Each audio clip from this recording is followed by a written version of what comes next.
अल्लाह के बंदे भी अल्लाह के बंदों की भला कभी तौहीन किया करते हैं। मुत्तकी वो है जो अल्लाह के हजूर में हर वक्त हाजिर रहे, और जो अल्लाह के हजूर में हाजिर है खामोश है। उसका किसी और तरफ हाजिर होना मुमकिन ही नहीं।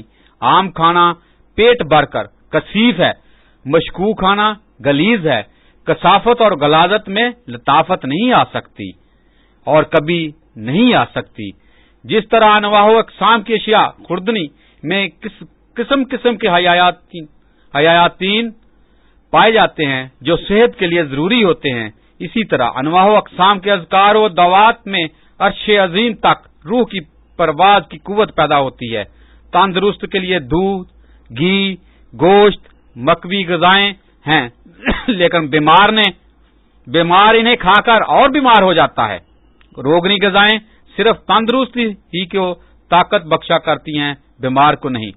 अहले दुनिया के लिए सबसे बदतर और अहले सलूक के लिए सबसे बेहतर चीज फाका है।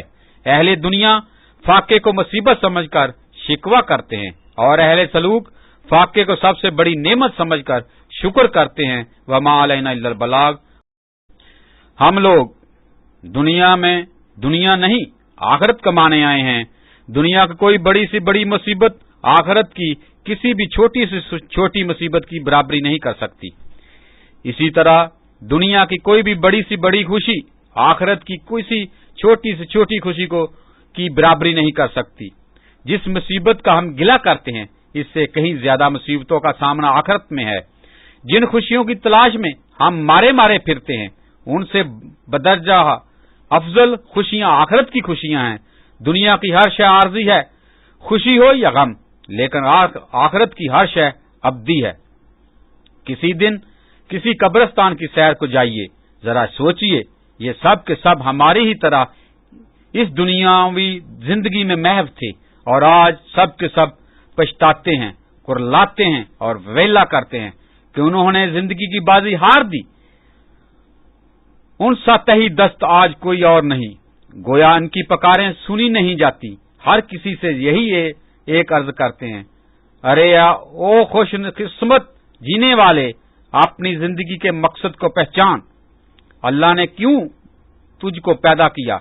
बेशक अल्लाह ने तुझको अपने लिए पैदा किया है। हर शय तेरे लिए है और तू अल्लाह के लिए।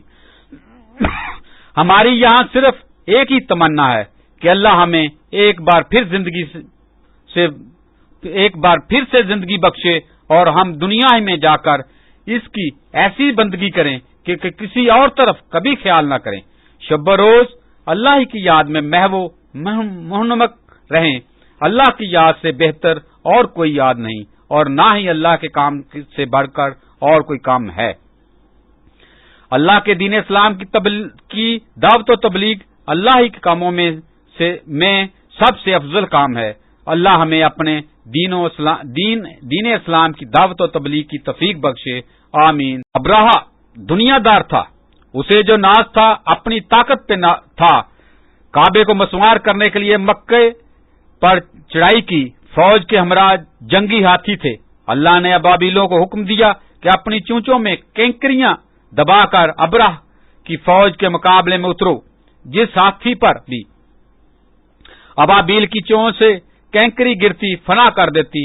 या कयूम, हर शय मेरे अल्लाह ही की मिलक और अल्लाह ही के कब्जा कुदरत में महकूम व मजबूर है। किसी भी शय की अपनी कोई मर्जी नहीं। हर शय का होना ना होना मेरे अल्लाह ही के बस में है। किसी दूसरे को किसी भी अमर पे कोई दस्तरस नहीं मगर अल्लाह के हुक्म से, और अल्लाह का हुक्म सदा जारी है। या कयूम, कि आपने कभी इस पे गौर नहीं फरमाया कि अल्लाह जब चाहता है अबाबील जैसे छोटे से परिंदे से हाथियों को हलाक करवा देता है। क्या वही अल्लाह आज मौजूद नहीं जो अबाबीलों से हाथी मरवा सकता है? जरूर है। फिर हमें किसी का क्या खौफ? वमा अलैना इल्लल बलाग। अमल, अल्लाह तबारक तआला हमें हमारे अमल पे 100% अमल की तौफीक बख्शे, आमीन। यानी हमारा कोई भी अमल बातिल ना हो।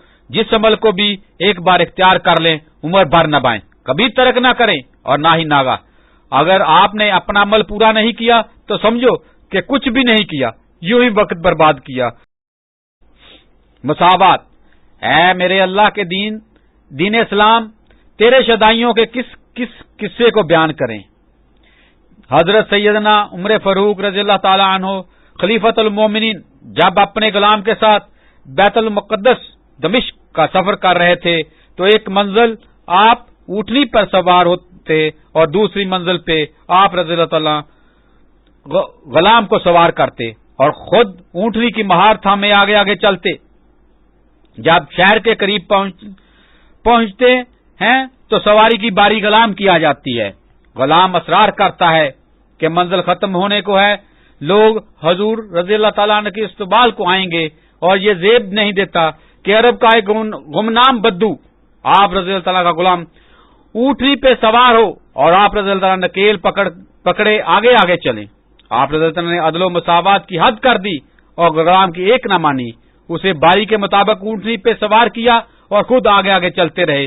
حضرت آدم علیہ السلام کی ساری اولاد کی ساری تاریخ میں کہیں کوئی ایسی مثال نہیں ملتی کہ یہ ایک خلیفہ وقت بادشاہ سواری کی نکیل پکڑے آگے آگے چل رہا ہو اور ایک غلام سواری پہ سوار ہو۔ اہل سلوک کے لیے ایک امید افزا عمل، ہمیشہ باوضو رہنے کی کوشش کریں۔ تجدید وضو پہ 2 رکعت نفل تحیۃ الوضو پڑھیں سوائے مکروہات اوقات کے، بعد نماز عصر و فجر و عصر تا طلوع غروب آفتاب اور عین نیم روز یعنی دوپہر نماز کے لیے مکروہ اوقات ہیں۔ خاموش رہیں، بلا ضرورت اور زائدہ ضرورت کلام سے اجتناب کریں۔ حضور اقدس صلی اللہ علیہ وسلم نے فرمایا جو خاموش رہا سلامت رہا۔ نیز فرمایا مرد کا خاموش رہنا اور خاموشی پہ ثابت قدم رہنا 60 سال کی عبادت سے بہتر ہے۔ عبادت سے مراد یہ ہے کہ دن کو روزہ رکھے اور رات بھر قیام کرے۔ مراقبہ میت یعنی ہر وقت ہر حال میں، دن ہو یا رات، کھڑا ہو یا چلتا پھرتا، بیٹھا ہو یا لیٹا، جس حال میں جو بھی کام کرتا ہو یہ مد نظر رکھے۔ اللہ حافظی، اللہ ناصری، اللہ حاضری، اللہ ناظری، اللہ مئی فاللہ خیر حافظہ۔ حضوری یہ ہے کہ دم بھر کے لیے بھی غافل نہ ہو، یہ خیال ہمیشہ رہے کہ میرے اللہ میری ہر بات جو بھی میں کہتا ہوں سنتے اور میرے ہر کام کو جو بھی میں کرتا ہوں دیکھتے ہیں، نیز جو بھی میں سوچتا ہوں جانتے ہیں۔ میرے اللہ میرے پاس ہے اور میرے ساتھ ہیں، میری کوئی بھی شے میرے رب سے پوشیدہ نہیں۔ اس حال میں کسی کی نظر کسی اور طرف پھر سکتی ہے یا اللہ کے خیال کے سوا کوئی دوسرا خیال دل میں آ سکتا ہے؟ یہ کبھی ہو ہی نہیں سکتا کہ اللہ کو حاضر اور ناظر تسلیم کرنے والا اللہ کے سوا کسی اور طرف متوجہ ہو۔ اپنے معمولات باقاعدگی سے ادا کریں، حتی المکان کوئی بھی عمل قضا نہ کریں، ہر عمل کو ہر حال میں جاری رکھیں، اور عین ممکن ہے ایسا کرنے سے اللہ تعالی دل کی حالت کو یکسر بدل دے، دل گنجینہ انوار بن جائے۔ توفیق عنایت ہو، ماشاءاللہ وما علینا الا البلاغ۔ جذب و سلوک کی وہ داستانیں جنہیں پڑھ کر مردہ رگوں میں خون دوڑنے لگتا ہے۔ حضرت مخدوم الملک سرکار پیر و مرشد قدس العزیز کے ایک غلام نے طریقت کی اس وادی کو جس نے بھی عبور کیا رات کی تاریکی میں کیا، دامن بچا کر چپکے سے کیا، لیکن انہیں حضرت سرکار پیر و مرشد کی پشت پناہی پہ وہ ناز تھا کہ تمام سابقہ روایتوں بلا طاق رکھ کر علان اور دن دہاڑے جانو شیاطین کی وادی کو صحیح سلامت عبور کر لیا۔ سبحان اللہ، کیا جذبہ تھا جب کہا کہ پھر نہ کہنا، چپکے چپکے رات کے وقت وادی میں سے گزر گئے۔ ہر خاص و عام کو، جن ہو شیاطین کو مطلع کیا جاتا ہے کہ میں اللہ کے بھروسے پہ فلاں دن فلاں وادی کو عبور کرنے والا ہوں، جو کوئی مجھے روکنا چاہے اسے پوری طرح اجازت ہے۔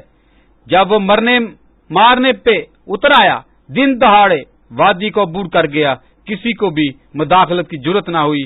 تو کچھ مت بن، نہ ہی کچھ بننے کی آرزو رکھ، تیرا کچھ بھی نہ بننا، تیرا سب کچھ بننا ہے۔ ہر پرزہ مشین کا ایک ضروری جزو ہے، چھوٹا ہو یا بڑا۔